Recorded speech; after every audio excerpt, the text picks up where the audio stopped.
Bugungi mavzuyimiz mitoz hamda meyoz bo'linishlar, ya'ni mitoz sikli hamda meyoz bo'linishlar.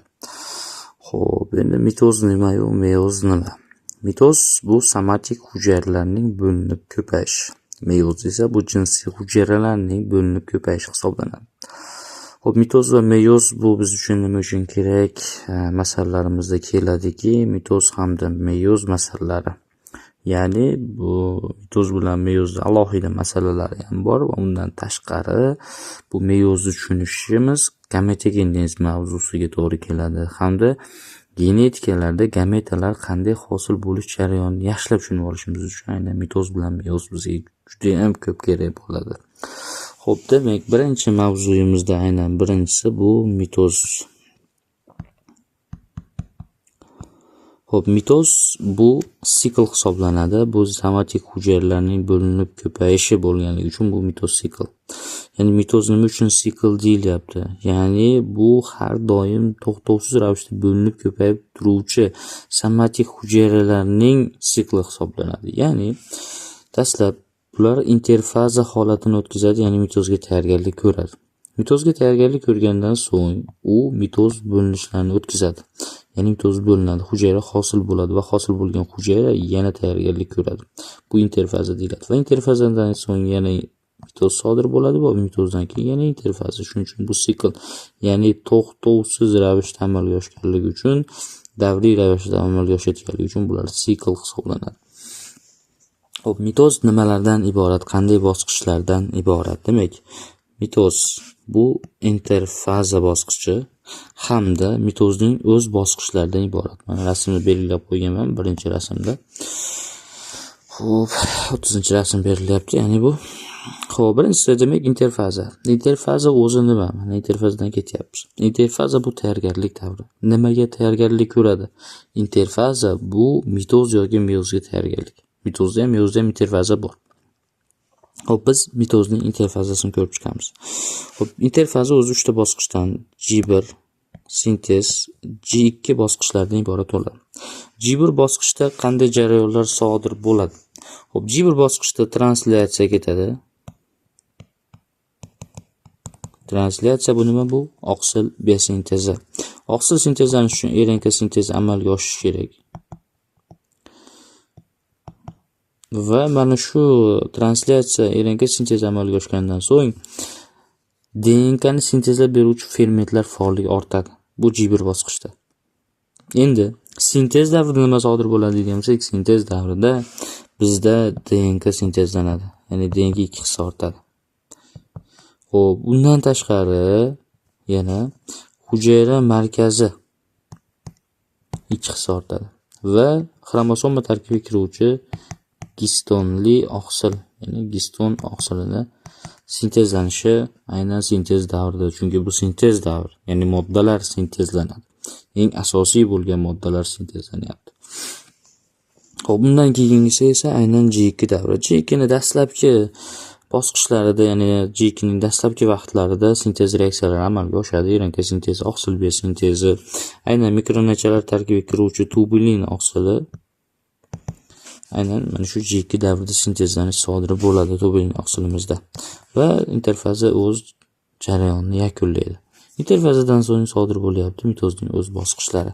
Bu mitoz o'z bosqichlari ketma-ketligi profaza, metafaza, anafaza hamda telofaza. Xo'p, profazada nima sodir bo'ladi? Mana bu hujayra deb oladigan bo'lsak, hujayradagi xromosomalar spirallashni boshlaydi.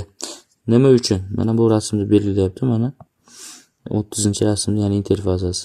Xromosomalar spirali yoyilgan holatda, ip holatida turibdi. Endi profazaga o'tgandan so'ng asta-sekinlik bilan ular xromosomalari aynan iplari spirallashish natijasida xromosomalar qisqarib, spirallashib, kalta va yo'g'on holatga kelishni boshlaydi. Va yorug'lik mikroskopida ko'zga ko'rinadigan holatgacha keladi. Men misol uchun mana 4 ta xromosoma chizdim. Va undan tashqari mana hujayra markazimiz 2 ta bo'lib qoldi. Nima uchun? Chunki sintez davrida 2 hissa ortdi va ular qutblarga tarqalishdan boshlaydi. Yadro qobig'i yemirilib ketadi. Xromosomalar sitoplazmada erkin holatda joylashadi va bu jarayon profaza bosqichi hisoblanadi. Xo'p, endi profazadan so'ng metafaza keladi. Metafazada hujayrada xromosomalar qat'iy qonuniyat asosida ekvator tekisdagi bo'ylab mana bunday holatda joylashadi. Bo'linish urchuqlari to'liq shakllanadi, ya'ni hujayra markazlari hisobiga va har bir xromosomaga har bir bo'linish urchug'idan axromatin iplar kelib birikadi.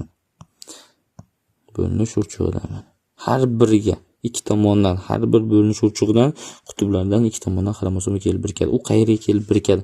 Xromosomaning, ya'ni belbog'i, mana bu sentromerasiga kelib birikadi.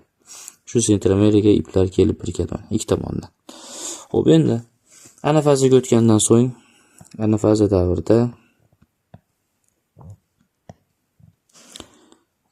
davriga o'tgandan so'ng qanday jarayon sodir bo'ladi? Anafazada xromosomalar endi teng ikkiga bo'linib ketadi. Sababi ikki tomondan teng tortishi natijasida taranglashadi iplar va xromosomalar mustaqil xromatidlarga aylanadi. Ya'ni bitta xromosomada mana ikkita xromatid turibdi. Shu ikkita xromatidga ajralib ketadi, ya'ni ikki tomondan tortilishi natijasida belbog' uzilib ketadi va qutblarga mana tortilyapti. Xromosomalar erkin holatda. Va telefazaga o'tadi. Demak, telefazada qutblarda tarqalgan aynan mana bu xromosomalar ikki tomonda qutblarda tarqalib turibdi. Telefazani dastlabki bosqichlarida mana endi telefazada esa to'siq paydo bo'lishni boshlaydi. Hujayra botib kirish orqali bo'linishi mumkin ikkiga mana bu holatda, yoki o'rtasidan to'siq paydo bo'lish orqali ham bo'linishi mumkin. Bu nimaga bog'liq? Hayvonlarda botib keladi, o'simliklarda to'siq paydo bo'ladi. Chunki hayvonlarda hujayra membranasi yupqa bo'ladi. Mana bu 30-rasmda berilayotgan mana bu rasmimizda berilyaptiki, mana hayvon hujayrasi ekan. Nima uchun? Chunki bu botib kirib bo'linyapti. O'rtadan to'siq paydo bo'ladigan bo'lsa o'simlik hujayrasi. Chunki unda kletchatka bor, sellyuloza bor, qattiq u botib kira olmaydi. Chunki o'simliklarda o'rtadan to'siq paydo bo'lish orqali bo'linadi. Va bo'lingandan so'ng hosil bo'ladi hujayralar va hosil bo'lgan hujayra, yosh hujayralarda xromosomalar spirallashadi. Despirallashish sodir bo'ladi. Ya'ni spirallarning yoyilishi, spirallashish sodir bo'lyapti profazada, despirallashish hosil bo'lyapti telofazada, ya'ni bir-biriga qarama-qarshi jarayon. Eng kuchli spirallashgan holatga keladi, bu metafaza bosqichi hisoblanadi. Juda ham kalta yo'g'on holatga keladi, bu metafazada bo'ladi. Xo'p, endi mana shu mitoz jarayoni hisoblanadi va ikkita yosh hujayralarni hosil qilyapti mitoz natijasida. Demak, mitoz natijasida bitta hujayradan hosil bo'lyapti ikkita yosh hujayralar. Mitoz bu ip degan ma'noni bildiradi, ya'ni to'xtovsiz ravishda hosil bo'lganligi uchun. Chunki mana bu hosil bo'lgan ikkita hujayramiz yana tayyorgarlik ko'rib, u yana bo'linadi. Bo'lingandan so'ng yana har biridan yana ikkitadan hujayra hosil bo'ladi. Agar bu hujayralar yana mitoz bo'linadigan bo'lsa, bularda yana har biridan yana xuddi shunday ikkitadan bir xil hujayralar hosil bo'ladi. Bu to'xtovsiz ravishda amalga oshib ketaveradi. Demak, har bo'linganda, mitoz bo'linganda hujayralar soni ikki hissadan ortib ketaveradi. Xo'p, endi bulardagi har bir bosqichdagi to'plamlar, ya'ni irsiy axborotlar to'plami. Somatik hujayrada irsiy axborot to'plami 2n 2s holatda bo'ladi. Bu degani bitta n ga bitta s to'g'ri kelyapti degani. N bu xromosoma, s esa bu DNK, ya'ni xromosoma tarkibidagi DNK. Demak, bitta n ga bitta s to'g'ri kelyapti. Bu qanday o'qiladi? Bir DNKli xromosomalarning diploid to'plami. Ya'ni har bir xromosomada bittadan DNK bor deyapti. Xromosoma to'plami esa diploid 2n 2s. Somatik hujayrada doimiy ravishda 2n 2s holatda bo'ladi. Sintez davriga o'tgandan so'ng DNK 2 hissa ortib ketdi va shuni hisobiga sintez davrida 2n 4s holatiga kelib qoladi. Xo'p, bundan keyingisi G2 da hech qanday irsiy axborot o'zgarmadi, xromosoma ham ortmadi, DNKmiz ham o'zgarmadi. Shuning uchun bu ham 2n 4s holatda ketadi. Profazada ham irsiy axborotda o'zgarish sodir bo'lmadi, shuning uchun 2n 4s. Metafazada ham irsiy axborot o'zgarishi uchramadi, 2n 4s. Endi anafazaga kelgandan so'ng xromosomalar ham 2 hissa ortib ketdi. Ya'ni har birida ikkita xromatid bor edi, xromatidlar mustaqil xromosomalarga aylandi. Ya'ni 2n teng 2 ga bo'linib, ya'ni oshyapti. 2n 2 hissa orttirsak, bu 4n 4s, ya'ni tetraploid to'plamga to'g'ri keladi. Bu umumiy hujayrada 4n 4s bo'lib qoldi.